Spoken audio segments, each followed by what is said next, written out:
여러분 안녕하십니까, 진성호입니다. 오늘부터 6일 지방선거 사전투표가 시작되고 있습니다. 지금 사전투표를 보면 지난 지방선거보다는 높고 지난 대통령선거보다는 좀 낮은 그런 트렌드를 이어가고 있습니다. 자, 그러면 사전투표 투표율과 이번 지방선거 결과와는 어떤 연관이 있을까요? 자, 이번 지방선거에서 사실상 민주당이 참패할지 모른다는 그런 전조를 낳은 사람이 이재명입니다. 성남시장 경기도지사를 지낸 이재명이 인천 계양을의 국회의원 보궐선거에 출마했습니다. 송영길이 느닷없이 서울시장 후보로 출마하면서 빈자리입니다. 자, 이게 지금 경기도, 서울, 인천, 아니 전국적인 민주당의 판세를 뒤흔들고 있다는 분석이 나오고 있습니다. 그만큼 누가 봐도 명분도 없는 도망자 같은 그런 처신이라는 비판입니다. 자, 그러면 이재명은 이번에 국회의원 보궐선거 인천 계양을 해서 당선될까요, 낙선될까요? 물론 지금 그 결과를 쉽게 판단할 수는 없습니다. 그러나 분명한 것은 처음에는 넉넉하게 당선될 거라는 예상을 깨고 지금 어제 마지막 여론조사까지 초박빙입니다.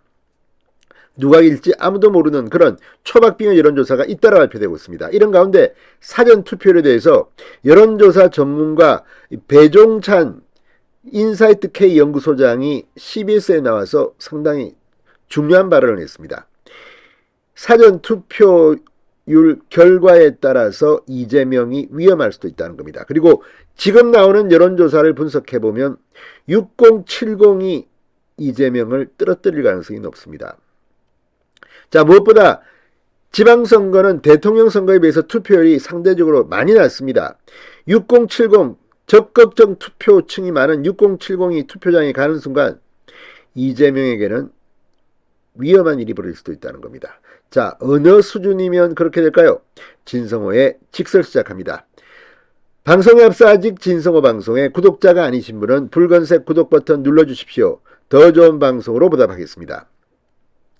자, 이재명 후보가 인천 계양을 보궐선거 판세가 박빙인데 이재명 후보는 이 여론조사 결과가 실제와 다르다고 주장하고 있습니다. 심지어 송영길, 우상호, 박홍근 전부 다 어떻다 저떻다 과표집이 어떻다 그러면서 여론조사를 못 믿겠다고 주장합니다. 과연 그럴까요?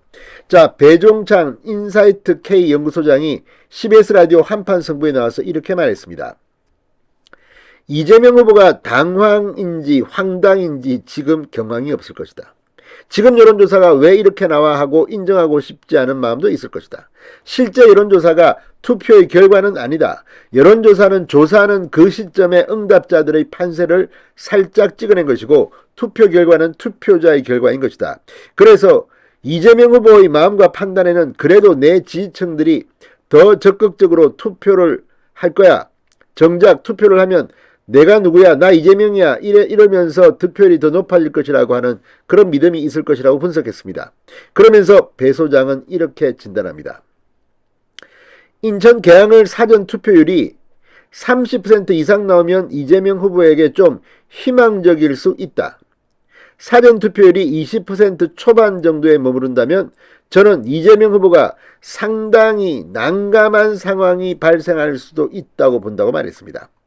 역대 선거도 그렇지만 경합하고 관심이 많이 집중되어 있는 지역의 사전투표율이 기대 이상일 때 선거판이 흔들리는 것이다. 그렇기 때문에 저는 사전투표율이 굉장히 중요하다고 본다. 관성적으로 전통적으로 투표를 많이 하는 연령대가 60대 이상이다. 6070입니다. 지금 발표되는 계양을 조사 결과를 보더라도 60대 이상은 윤영선 국민의힘 후보 쪽으로 집중적으로 결집이 되어 있다. 지방선거 투표율이 낮은데 60대 이상 투표율이 그대로 유지되거나 높다면 민주당이 상당히 힘든 상황이 될 것이다. 사전 투표율이 높다는 것은 이재명 후보 지지층인 40대 화이트 칼라가 투표를 많이 한 것으로도 볼 수 있기 때문에 이재명 후보에게는 사전 투표율이 높아야 희망적이다. 자, 이재명 후보 이런 주장을 어제 했습니다. 지방선거는 여론조사하고 실제 투표율이 다른 경우가 너무 많다. 여론조사 결과보다도 결집해서 투표하는 쪽이 이긴다. 자, 그런데 문제는 지금 이재명이 지난 24일 날 현장 반응은 ARS 조사 결과와는 달라도 많이 다르다. 특히 지방선거에서 ARS 조사 결과는 실제 최종 결과와 잘 안 맞는 경향이 있다고 주장했습니다. 그러나 이건 망신입니다. 왜? ARS뿐만 아니라 전화민주조사 어제 나왔던 많은 조사들이 일제히 초박빙으로 진단하고 있습니다. 이게 뭘까요? 이재명은 이번에 낙선할 가능성이 오히려 더 높아지는 게 아닐까. 그리고 또 하나, 사전투표율이 높다고 하더라도 그것은 아닙니다. 지난 대통령 선거 때 우리는 경험했습니다. 이제 6070도 사전투표합니다.